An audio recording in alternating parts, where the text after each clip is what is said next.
What's going on? Rob Fish here for BikeBandit.com with Adrian, and welcome to our latest edition here of Bandit Tested. Now, this is going to be a first time that this has ever occurred, because both Adrian and I Bandit tested from Kabuto. This is the FF-5V. This is their flagship helmet. So we've been in possession of this helmet for probably about 5 months.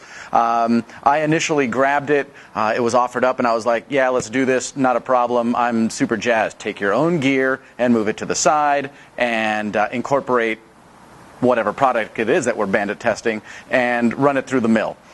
So what I did is put my own gear, and the beauty of Bandit Tested, remember, it's real riders with real gear and real riding scenarios. I rode it for about maybe 3 weeks, could be a month. But it gave me such a pressure point that I said, hey, you know what, as awesome as it is, and the graphics and the ventilation, and it's super light, I handed it off. It just doesn't fit my head. I'm quite long profiled front to back, and this tends to be a little bit more round, so it really gave me a hot spot. I even went up a size, changing the helmets, changed the liners, et cetera, et cetera. We're going to go deeper into that in a second, but Adrian here put the majority of the miles on this helmet. I don't believe you took it to the track. Did you take it to the track? No, I didn't get a chance to take it to the track. Okay, but this is obviously their flagship.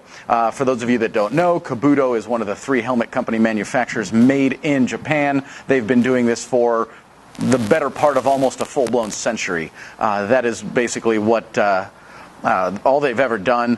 What a Kabuto is, by the way, is the Japanese samurai warriors. That helmet that they wear, like the armadillo plates, essentially that is a Kabuto, which is where they got their name from.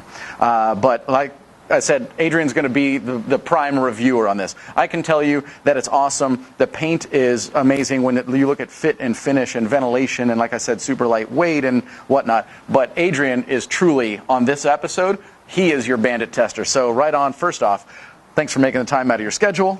Right on. I know you're busy in your department. But, again, that's the beauty of Bike Bandit. The majority of us ride, and some of us commute. Some of them are track day junkies. Some just are recreational riders, street, off-road, et cetera, et cetera. And right off the bat, the graphics are awesome. Did you get response? Because I didn't really take it out in public. I just did the commuting thing primarily. But yeah, I got a lot of response from it. People would look and do double takes, and I could tell that they were looking at the helmet. The graphics are unbelievable.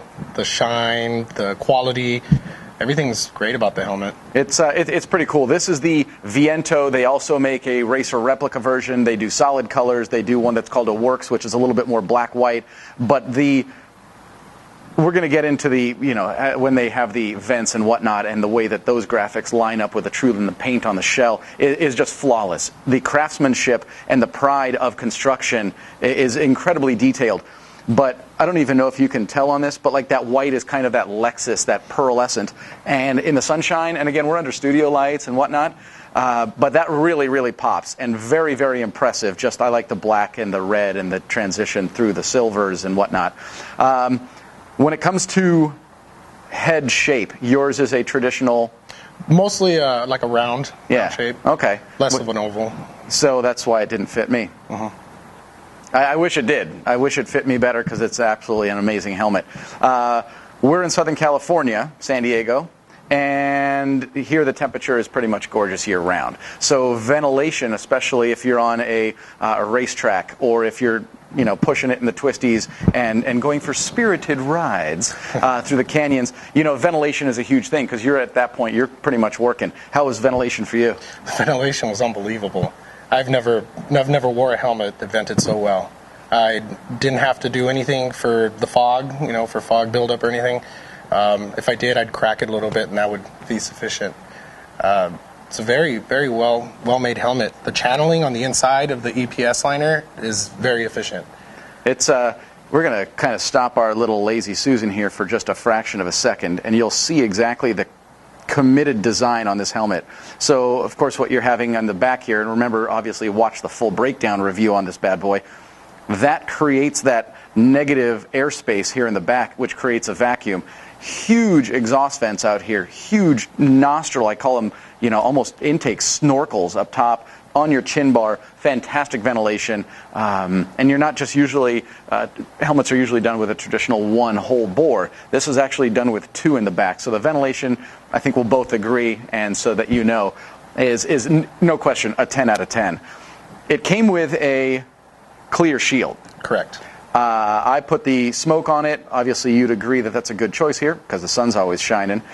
It comes with a pin lock in the box as well, but you didn't install it. No, I didn't. Okay. No need for it, really. Not Okay. around here, at least. I never got a chance to really ride it and put it through its paces, so I actually never really, I don't think I ever even broke the cheek pads and the liner in, but you obviously put in, I mean, how long did you ride this thing? Oh, about 4 months, roughly. About 4.5 thousand miles, maybe. Okay, so you actually flogged it. Yeah. That's good. That's good. I mean, seriously, that's the beauty of it. You put it through its paces, and that's what we do. We break it down for you. Did you ever take the pads out and wash them? Actually, I really haven't. Okay. They don't really capture the sweat very much. They still feel nice and soft. At first, in the beginning, putting the helmet on, the neck roll is a little tight. Getting past that, everything else fits perfect. Once the helmet is on, it situates nicely around the neck. The cheek pads are firmly on my face, and the top is just very comfortable. Awesome. Very nice. I didn't really have to adjust anything. I didn't have to disassemble it. I just rode it. Okay. Okay, and you never got that, like you're saying, it's just comfy and snug, very quiet then on the inside for you, with the neck roll on the, kind of sitting lower on your head, on your neck. Make sure you have that chin curtain, though, because that definitely assists. It blocks that unwanted air from coming in. I agree. Now, what I didn't do is, maybe it was just excitement and just haste, I forgot to put that chin curtain in, underneath. It's going to let that air sneak around. And by the time I did my, 25-mile plus ride into work, I came in and my eyes were just, it flows that much air, but the turbulence came up and around. Flop the little chin curtain in there, and again, that's obviously included in the box, and awesome. Just fantastic. When did you actually change the shield and go from light to clear and light to clear?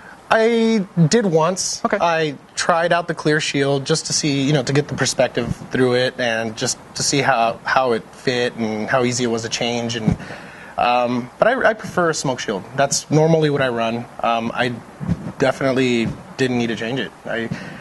I just leave this tinted shield on all the time. I ride at night with a tinted shield. I ride in the daytime with a tinted shield. There you go. Right on. Compared to your helmet that you normally ride in, brand X not to be named here, I found the peripheral vision and out to the sides to be fantastic. Would you agree? Yes. Okay. Yes. It's a definite step above the last helmet I had. The thing is super slick, super lightweight, sits low, comfy, flows air like a champ, comes with that pin lock, but again, here in San Diego, we really don't use that feature and utilize it to what it's worth. Maybe in the wintertime where you get that, ambient temperature on the outside is a little bit colder than your breath on the inside initially, but once you pick it up to speed, you're extracting all the air out of there. Would you, I know I would you recommend that helmet to a friend? Yes, definitely. It's a great helmet. Scale of 1 to 10, what would you rate it? I want to say a high 8. Okay. I would totally agree. I'm right there on the ballpark. For me, it didn't fit my head. But, again, that's just me. Look at this head. You can't fake that. But that's Adrian. I'm Rob Fish. That, my friends, is the FF-5V from Kabuto. Hope you enjoyed our latest edition of Bandit Tested. Thanks for joining us, and we'll see you soon.